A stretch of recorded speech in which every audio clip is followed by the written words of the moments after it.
So I'm Lucy Biggers. Right now I'm the head of social media for the Free Press. But for 5 years of my 20s, I was a climate activist. I interviewed Greta Thunberg. I've interviewed AOC. I pushed ideas like the Green New Deal, plastic straw bans, plastic bag bans, anything you could think of that is like the typical climate activist. I pushed those things for half my 20s. In that time, I got a lot of value from being part of the group. I identified as a climate activist, and I thought I was on the right side of history and that these ideas were so important to push. Even during the time when I was really deep in the climate movement, I would have some questions like why we're protesting pipelines when, the pipelines were already approved. Maybe we shouldn't have done that. Or the fact that oil pipelines are better for the environment and safer than transporting these materials on trains.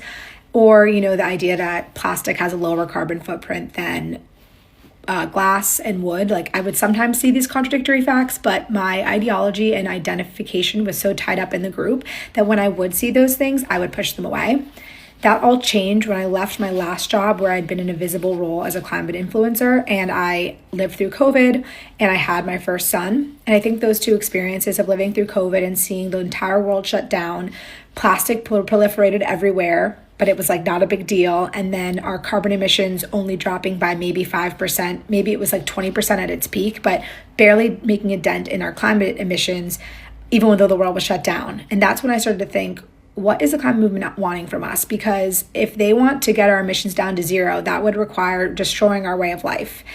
Then I read a book, Apocalypse Never by Michael Schellenberger, who's a former green activist, and then Steve Koonin, who's a scientist who worked for President Obama. He wrote a book called Unsettled, and it went into all the things that we don't understand about climate change. And it made me realize that this climate narrative, this black and white thinking that I was pushing, that climate change was an existential threat and that the world was going to be destroyed by it, was not true, and that the truth was much more complex.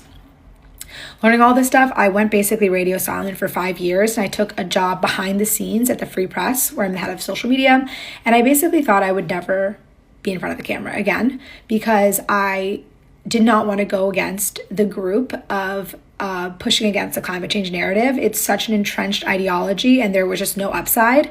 But then this past spring, my younger son, I now have two boys that are almost 4 and almost 2. My younger son turned 1, and I think if you're a parent, you can understand this, or especially a mom. It was almost like when my younger son turned 1, I kind of had a little bit more time to think about what I wanted to do with my life and what my values were. And I realized I did not want to be on my deathbed one day having regrets of sitting on what was the truth because of fear. Overall, what I think about climate change now is this, that climate change is happening if you define it as we're going through a warming period. We've actually been going through this warming period since the end of the Little Ice Age in the 1600s. Thomas Jefferson actually wrote about the climate getting warmer, which is a fun fact. You can look it up because we're coming out of Little Ice Age. So we've seen warming consistently for the past 400 years. And in the last 150 years, we've seen 1.3 degrees of warming, which has coincided at the same time with the most human flourishing the world has ever known. So I don't think that this idea that warming is bad for humans can hold up to any scrutiny if you look at it honestly. And then at the same time, we're also releasing CO2 into the atmosphere by burning fossil fuels, which is oil, coal, natural gas. And the increase in CO2, we've seen global greening go up by 15 to 20% in some areas. We've seen plants have better growing seasons because CO2 is a plant food, if you remember from biology class. And so this idea that CO2 is inherently bad, I also kind of call bullshit on, or I do call bullshit on.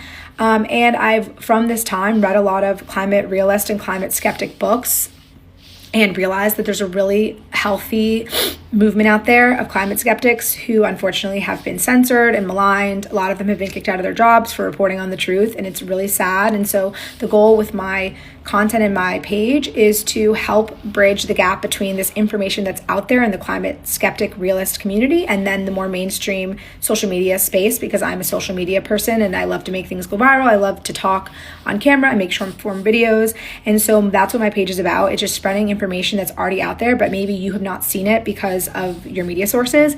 And ultimately, my biggest why is the young people, because young people have been taught this in school now for over a decade, if not 2 decades, if not more, honestly. And it's led to a mental health crisis. Young people are reporting having this sort of nihilism about their futures. They don't want to have kids. They're afraid. They think that modern society and capitalism, all these things, and fossil fuels, of course, are the downfall of our civilization, when it's kind of the opposite is true. and that we live in a really abundant, safe, prosperous time, and humans have never had more choice than they do now.